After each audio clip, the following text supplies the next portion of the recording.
નમસ્કાર, spark today ન્યૂઝમાં આપનું સ્વાગત છે। વડોદરામાં ધોધમાર વરસાદને પગલે નીચાણવાળા વિસ્તારમાં પાણી ભરાવાની જે સમસ્યા છે તે સામે આવી રહી છે। આપ જોઈ શકો છો રાવપુરા વિસ્તારમાં આ પાણી ભરાવાની સમસ્યા છે તે અત્યારથી અહીંયા જોવા મળી રહી છે। જે પ્રી મોન્સૂનની કામગીરી છે, ક્યાંક જે દાવાઓ કરવામાં આવે તો કે સંપૂર્ણપણે પ્રી મોન્સૂનની કામગીરી કરવામાં આવી છે તે દાવાઓ ક્યાંક નિષ્ફળ ગયા છે તે અહીંયા દેખાઈ રહ્યા છે। જો કે ધોધમાર વરસાદ પડી રહ્યો છે, હજુ પણ આ વરસાદ જે તેની ગતિ વધારી રહ્યો છે, ત્યારે આ વર્ષોની જે સમસ્યા છે એ સમસ્યા અહીંયા જોવા મળી રહી છે। આપ જોઈ શકાય છે કે વાહન ચાલકો પણ અહીંયા ફસાયા છે। જો કે લોકો હેરાન, કેટલી તકલીફ પડી રહી છે? બહુ તકલીફ છે સાહેબ, બહુ પાણી છે, ગાડી બી બંધ થઈ ગઈ છે। તંત્ર પ્રી મોન્સૂનની કામગીરીનો દાવાઓ કરી રહ્યા છે, પરંતુ એમાં આપણને કઈ સમજ નથી પડતી। તો પણ જે કામગીરી તકલીફ તો છે જ ને, તકલીફ તો વર્ષોથી પાણી ભરાય છે, વર્ષોથી અહીંયા ભરાય છે, માંડવી ભરાય છે, બધે ભરાય છે, જેતલપુરના નાલામાં ભરાય છે, કડક બજારમાં ભરાય છે, પાણી તો ભરાય છે સાહેબ। બિલકુલ, આપ જો કે વાહન ચાલકો પણ પોતાના વાહનો અહીંયા બગડી ચૂક્યા છે। એટલે આ પ્રકારે જે સ્ટ્રેન છે, જે વર્ષોથી જે પરિસ્થિતિ છે એ પરિસ્થિતિ અહીંયા જોવા મળી રહી। જો કે રાવપુરા નીચાણવાળા વિસ્તારમાં આ સમસ્યા છે, અહીંયા વાહન ચાલકો પરત ફરી રહ્યા છે, ક્યાંક વાહન ચાલકો અંદરથી પસાર થઈ રહ્યા છે। અને આ પરિસ્થિતિ આપ જો કે દુકાનો, અહીંના દુકાનદારો છે, વેપારીઓ છે, તે હેરાન પરેશાન થયા છે। આ વાહન ચાલકો છે જો કે અહીંયા ફસાયા છે। આ પરિસ્થિતિ છે, અહીંથી જવા પર મજબૂર બન્યા છે। આપ જુઓ કે કેટલાય વાહન ચાલકો અહીંયા હેરાન પરેશાન થઈ ચૂક્યા છે। જે વર્ષોની સમસ્યા છે, આપ જુઓ કે ઘૂંટણસમા પાણી અહીંયા ભરાઈ ચૂક્યા છે। અને આ પરિસ્થિતિ આપ જુઓ કે હજુ પણ આગળ જવાનો પ્રયત્ન અમે કરી રહ્યા છીએ। વડોદરા મહાનગરપાલિકાના તંત્રના દાવાઓ જે કરવામાં આવી રહ્યા છે ક્યાંક નિષ્ફળ હોય તેવા દ્રશ્યો અહીંયા સામે આવી રહ્યા છે। સૌથી મહત્વની વાત છે કે આ તમામ જે વેપારીઓ છે, અહીંયા નીચાણવાળા દુકાનના વેપારીઓ છે, તે લોકોને તકલીફ પડી રહી છે। દર વર્ષે લાખોનો માલ અહીંયા પલળે છે। જો કે તમામ દુકાનના શટરો બંધ અહીંયા ટપોટપ થઈ ચૂક્યા, કારણ કે જે પ્રકારની પરિસ્થિતિ છે એ પરિસ્થિતિ અહીંયા જો કે તમામ વેપારીઓ અહીંયા હેરાન પરેશાન છે। સૌથી મહત્વની વાત છે કે દાવાઓ પાલિકા કરતું હતું, પરંતુ આપ જુઓ કે અહીંયા તળાવ જેવા દ્રશ્યો, નદી જેવા દ્રશ્યો અહીંયા જોવા મળી રહ્યા છે।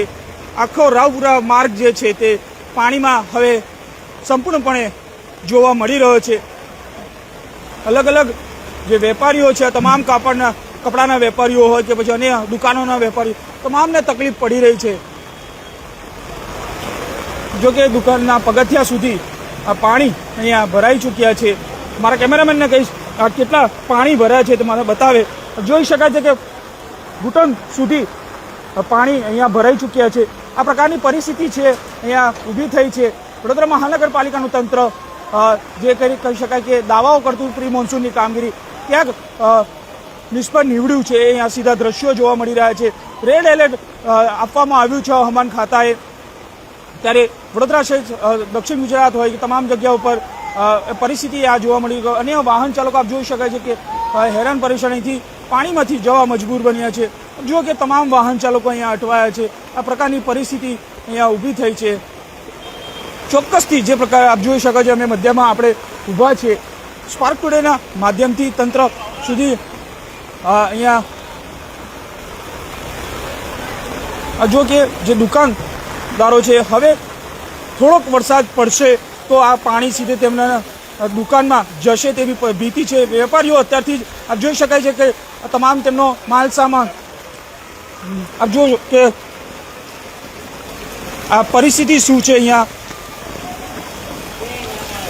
વેપારીઓ સાથે પણ વાત કરવાના પ્રયત્ન કરીશું। શું કહેશો, દર વર્ષે આ પ્રકારની સમસ્યા તમારે ઝેલવી પડે છે? આ તો કોર્પોરેશનની બેદરકારી જ કહેવાય કે આટલા વર્ષોથી આ રાવપુરા એટલે સિટીનું મેઇન રોડ છે, આ વિસ્તાર છે, પણ કંઈ ફેસિલિટી ડ્રેનેજની આવી નથી કે એટલું વરસાદ આવે છે પાણી જતું નથી। અમારું લાખો રૂપિયાનો માલ છે, આ તમે જોઈ લો। અમે અહીંથી વેરો ભરીએ છીએ, બધું જ ટેક્સ ભરીએ છીએ. ગવર્મેન્ટ સરકાર જેટલું ટેક્સ કાઢે હવે આપણે ભરવા તૈયાર છે, પણ આ પાણીની બેદરકારી તો દૂર હજી સુધી થઈ નથી. હવે એના વિશે હવે બધા જ લોકો લાખોનું નુકસાન થતું હશે. લાખોનું 2023માં જે બાળ હતી અમારું કેટલું લાખોનું નુકસાન થઈ ગયું. અહીંયા ઘણું બધું માલ અમારું પલળી ગયેલું પાણીમાં. બિલકુલ આપ જુઓ કે લોકો હેરાન પરેશાન છે, વેપારી શું કહેશો, કેટલી તકલીફ પડે છે આના? બહુ તકલીફ પડે છે ખરેખર યાર. ખોટું હું કરવા કહેવાનું, જે છે તમને દેખાય જ છે, તમારા સામે જ છે. આ જોઈ શકાય છે કે આ તમામ વેપારીઓ આ માલ પોતાનો માલ સામાન છે તે ઉપર ચડાવી દીધો છે. ક્યાંક માલ સામાન ન બગડે તેની ચિંતા કરી રહ્યા છે, પરંતુ ચિંતા વડોદરા મહાનગરપાલિકાએ કરવી જોઈએ, પરંતુ તે નથી થતી. આપ જુઓ કે આ જે પરિસ્થિતિ છે, આપ જો આખો રોડ પાણીથી ગરકાવ થઈ ચૂક્યો છે, જાણે નદી અહીંયાથી વહેતી હોય તેવા દ્રશ્યો છે. આ પ્રકારની પરિસ્થિતિ વડોદરાની છે. માત્ર થોડાક જ વરસાદમાં કરે છે.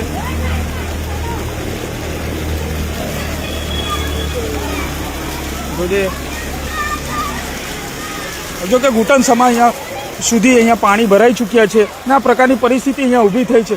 જો કે જ્યાં જુઓ ત્યાં જો કે વાહન અહીંથી પસાર થતા હોય છે ત્યારે લોકોને હાલાકીનો સામનો કરવો પડતો હોય છે. જો કે ગેસનો બાટલો પણ અહીંયા તણાયો છે. આ પ્રકારની પરિસ્થિતિ અહીંયા છે. એ શોધક કરીને આ દેખાય છે.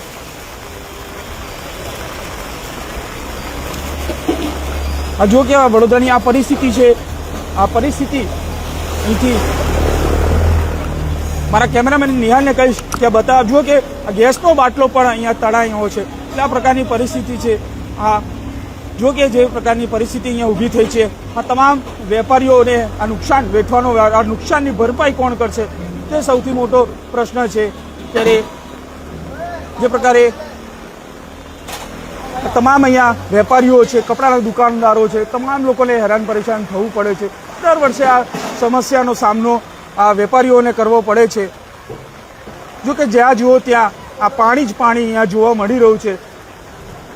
રાવપુરા હોય, દાંડિયા બજાર હોય કે પછી માંડવી, તમામ જગ્યાઓ પર આ પ્રકારની પરિસ્થિતિનો સામનો વડોદરા મહાનગરપાલિકાના પાપે વડોદરાની નાગરિકોને કરવો પડી રહ્યો છે. ત્યારે હજુ પણ મેઘરાજા શાંત થવાનું નામ નથી લેતા અને ચારે બાજુ કહી શકાય કે પાણી ભરાયા છે. હવે વડોદરા મહાનગરપાલિકાનું તંત્ર કેટલું ધ્યાન આપે છે તે જોવાનું રહ્યું. કેમેરામેન નિયાની સાથે Surat Solanki, spark today news, Vadodara.